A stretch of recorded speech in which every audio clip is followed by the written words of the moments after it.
Hey, I'm Jeff. I got 35 years of fixing issues just like this. Let's cover the 5 things you must know about French drains. Do you ever wake up in the morning and feel that you have a drain issue? Is it too wet to play in your yard? Do you have water standing in your backyard? Have you ever wondered what a French drain is? Have you ever wondered what a French drain does? Have you ever wondered how a drain works? Have you ever wondered what it takes to make a drain? Have you ever wondered what gravel to use? This is the video for you. All right, so what is a French drain? A French drain is anything that basically is going to carry the water from one location and move it to the next location. There's 3 or 4 different styles of French drains. One, do a surface drain. You want to go in there and you need to carry extra water, and they talk about a swell. All a swell is something very, very simple. It is a curvature or a ditch with just slight edges to where you could still run a mower over it. It could be like this, it could be this. It's essentially just somewhere to catch the water. And all that does, so that's called a swell. So the best scenario, let's say that you've got a perfect situation, that we've got some fall that we could go all the way to the street, or if we need to take it around, let's say halfway across your backyard, and we need to put a swell in. So we put a swell, we slope the water, everything to it. So don't make fun of my drawings. So we're gonna have our swell right here, all right? So our swell is right here. Then we could have a slope this way, a slope this way, any direction toward it'll all tie into the swell. So now, the next thing that you want to do, that's our banana or our swell. So now underneath that, what you want to do is come back in and have a ditch underneath it. So what we're going to do is we're going to have gravel underneath this area. So what this is going to be, so that is gravel. So you're going to have a catch basin that's going to come in, the swell. Then you're going to have a drain underneath it. And then we're going to have a pipe right here in the center. So a lot of these 4-inch pipes, they actually have slits or they have holes. So now there's 2 trains of thought. Some people like to put it upside down so the water doesn't have to get up as high and it just kind of works into the pipe and starts flowing out. Some people put it on the side. Now, I'm kind of on the side thinking on this. So that mud could settle up in the holes and clog it up. That's just my thoughts. This may be totally malarkey. I mean, this may not be true, but this is the way I do mine. So that is a perfect situation right there, that you'd have a swell catch basin.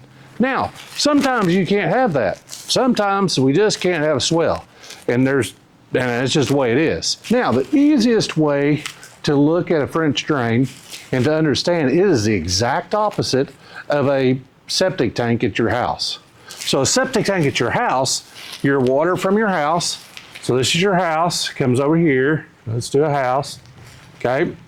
And everything from your wastewater and everything goes to the septic tank, and it goes in here. And then when this box fills up, it has lateral lines that takes your water and discharges the water into the ground. So house to the catch chamber, AKA the catch basin. Then it discharges water, and these all have gravel in it. So this is all gravel and pipe right through here, gravel and pipe through here. Okay, so those 3. A septic system, well, those will be ran on between 5 and 10 feet, the lateral line. So let's say that there's 5 to 10 feet in between the lines. So in between each line, there's 5 to 10 feet. That's because the ground will saturate. It needs that much room between the 2 pipes to get it. You know, sometimes there's even more, just depending on how well your ground works. So the reason I'm bringing this up is it's the exact opposite on a French drain. So a French drain, when it's rolling, it'll take up about a 5-foot area. So let's say you run a pipe through. All right, let's erase again. When you're doing a French drain, let's say you have a big yard. Let's say that your yard, this is your yard right here, it's flat. Everything is good to go, and you need to put a drain in. Well, let's say that you've got a very large section and you need to drain several things. So what you could do is, because we know that's going to take between 5 and 7, in a really good world, it may go 10, but more than likely about 5 to 7 feet of water it's going to soak up. So that will drain, and then what we do is we've got one main trunk that's going to come down, and these will Y or T into our main trunk. So you can drain the entire area into one trunk. A, run it to the street, discharge it.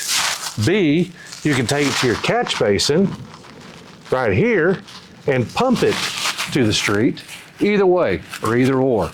So this is another way of tackling an area that if you're in a big flat yard, all times we can come in here and do a swell, all that. But in perfect flat yards, like we're going to do one this summer, that we've got one that's going to be a perfect example of this.